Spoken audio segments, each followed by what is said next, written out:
What's going on, guys? Welcome to week 3 of Sky Pearl of Pokemon Federation, where this week, actually got a lot of stuff on my phone, can't get it up on my laptop right now. Oh wait, it's gone.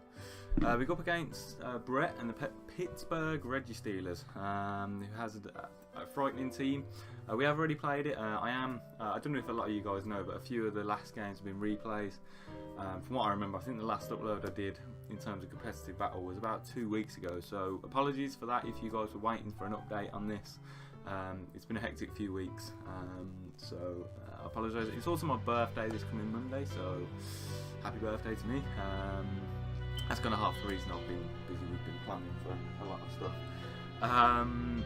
But yeah, Brett's got a pretty scary team. I'll kind of run you through it. So he's got a Weavile. He did make a few trades before the battle as well. But he's got a Weavile, a Thundy, Darmanitan, Milotic, Gligar, Trevenant, Glaceon, Megalophony, which I wasn't looking forward to facing. A Superior, Hunt, which I also wasn't looking forward to facing. Honchkrow. So he's got a few Pokemon in his team which actually just destroy me and rip through me. But you'll see that I've made some kind of plans to cater for that. But as you can see, I mean, I don't have the best Dark Resist on my team. I've kind of come up with what the best I've got. And also sorry for the logo. Oh, that's the wrong way. Sorry for the logo at halfway. My editing software doesn't allow me to do it on the next frame, so it's just going to have to sit there. But you'll see on when I play the battle where it sits. He also had a Registeel, which is quite frightening actually, because it's an annoying Pokemon. Spreads that yellow magic everywhere, sets up rocks, and just a general annoyance. I think someone told me a stat once, so someone will have to calculate. I think it lives a choice banded Flare Blitz from a Talonflame. I think you'll have to double check that, but that's insane for a Steel type. And also a Dedenne, which I'm not actually too scared of. So we built a team with the idea of stopping Megalophony being number 1. So you'll see Mega Venusaur, we have Hax-R-Us, and we've also got Latias. I forgot the names. Latias, which can take a few hits. So obviously Ice Punch is the thing, but it probably does as much as return as it typically does with the Elemental Punches. Weavile was obviously a big threat, so we had Hax-R-Us for that as well. We could also revenge it with Jolteon. We could take a lot of hits from Mega Venusaur, so I wasn't too scared of those two offensive threats. Thundy ripped through me, I'm not going to lie, so Volt Absorb, Jolteon, Latias, and also, I mean, Venusaur is some kind of answer, but naturally I probably wouldn't use it as my first point of call because it's weak to flying. And yeah, I mean, Honchkrow was the only thing that really, if you brought Moxie, Scarf, Honchkrow, I think that just wrecked me, I'm not going to lie. Dark type attacks will pretty much just rip through me, so I had to really be careful of that. Even if choice banded Brave Bird, then that's going to hurt a lot. Jolteon could take a hit and kill it off. Latias outspeed, but obviously he's got Sucker Punch, which O-code. I'll get to the Latias set, but yeah, anyway, he's got a frightening team. Insanely good against my roster. So start off with a Mega Venu, Leech Seed, Synthesis, Sludge Bomb, Giga Drain. Leech Seed kind of stall out a lot of his effects, like Milotic takes minimal damage from a Giga Drain if I'm honest. Megalophony took everything. Thundy, Weavile. A lot of these Pokemon took less than like 50% from my hits, so I think Weavile took a bit more actually. So it was nice to just kind of Leech Seed in something, because I felt like with Mega Venu, he doesn't really have the best answer apart from Honchkrow. Sorry, I'm leaning. I'm just a little bit over to the side. Hey! I felt that a little bit more of a stally set would work. Get some health back to the Leech Seed and just be a general nuisance. Next up, which was a trade. I can't remember who I traded out for Jellicent, but Jellicent is a new member of the squad. We've got Scold, we've got Energy Ball, Recover, and Will-O-Wisp. Pretty standard stuff.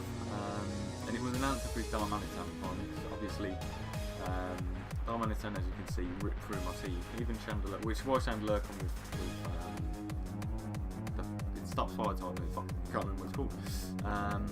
So yeah, that was its general use. Hax-R-Us was there because he doesn't have the best spinner on his team. So Spikes and Stealth Rocks, ideally like to get up Rapid Spin, just to get rid of rocks from my Chandelure and any other Pokemon really.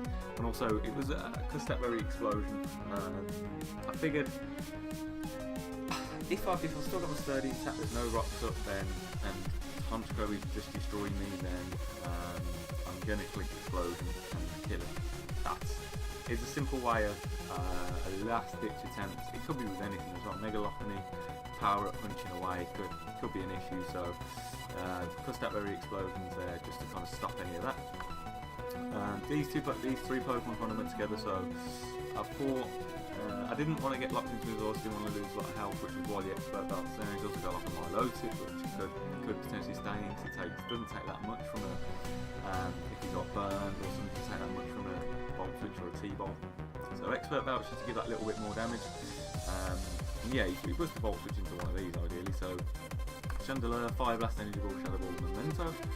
So Memento was ideally for the sub Lati sweep. So well, obviously on the Honchkrow, if he had Sucker Punch, then I was going to substitute on him anyway. So that was an idea to get rid of him.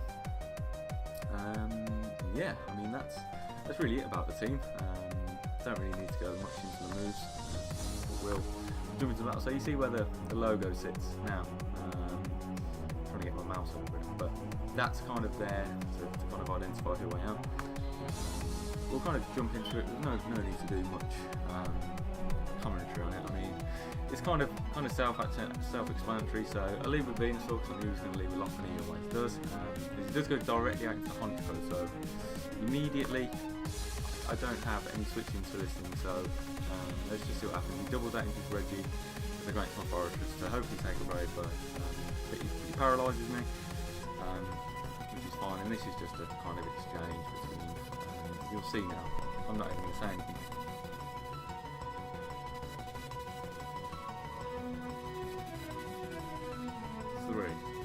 Three in a row. Now that's what I'm on about with spreading the yellow magic everywhere. It's a general annoyance, so I thought, you know, I'm going to burn this, at least wear it down because it hasn't got any recovery. It's obviously some berry or whatever.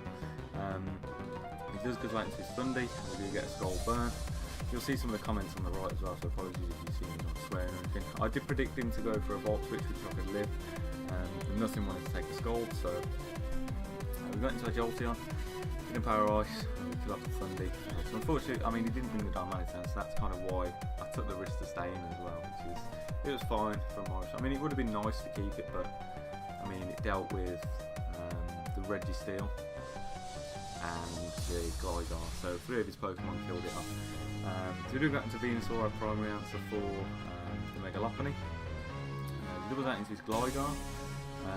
We go for a Sludge Bomb, trying to catch the Honchkrow on a switch, but we don't get it. We stay in, I think we lead Seed, so it's nice to just get damage off and get something back. As he does now go into his Honchkrow, so bad time to click Giga Drain, but it happened. We go directly out into a Lassie, he gets a crit, 100%. I was expecting him to go for a Brave Bird, and I thought, you know what, he's going to do that and then Sucker Punch, so I'll sub. So we go into Jolteon, Night Slashes and kills me, so we're going down. I thought, you know what, this is exactly what I expected, and unfortunately I don't have anything. So Custapberry Explosion coming in pretty darn clutch there, so I'm so happy I bought that. Obviously time to go into the Megalophony. We take the Fake out because there's no point going out to Venu. So we do. This was a turn, so you see that?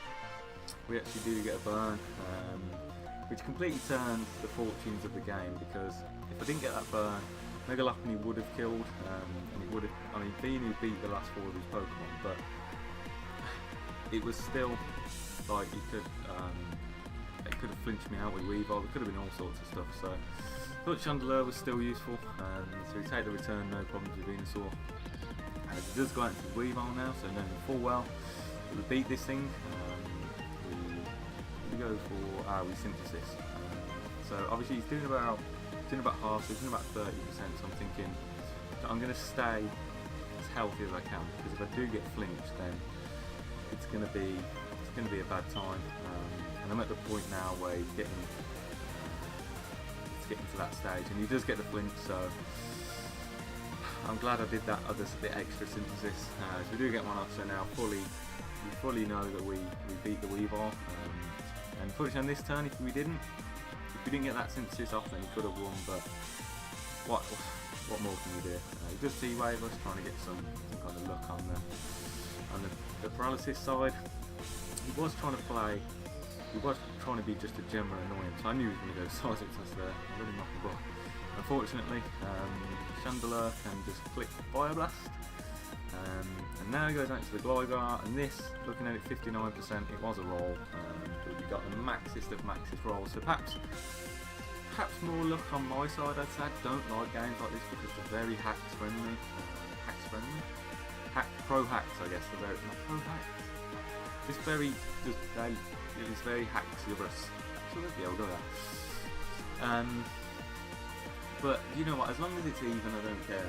If you somehow lose because you're seriously on the bad end of Hax, then it's not a very nice feeling. And to be honest, especially when your opponent ever rubs it in your face, I never like to do that at any point, unless if they're seriously salty about it and they're saying like I wouldn't have won without it and all this, then probably yeah, I'll be a little bit. Throw a little bit of banter their way. But look, Brett was a little bit angry after the game. I was fine, but it was very even, as you guys saw. Perhaps some more important ones my way than anything.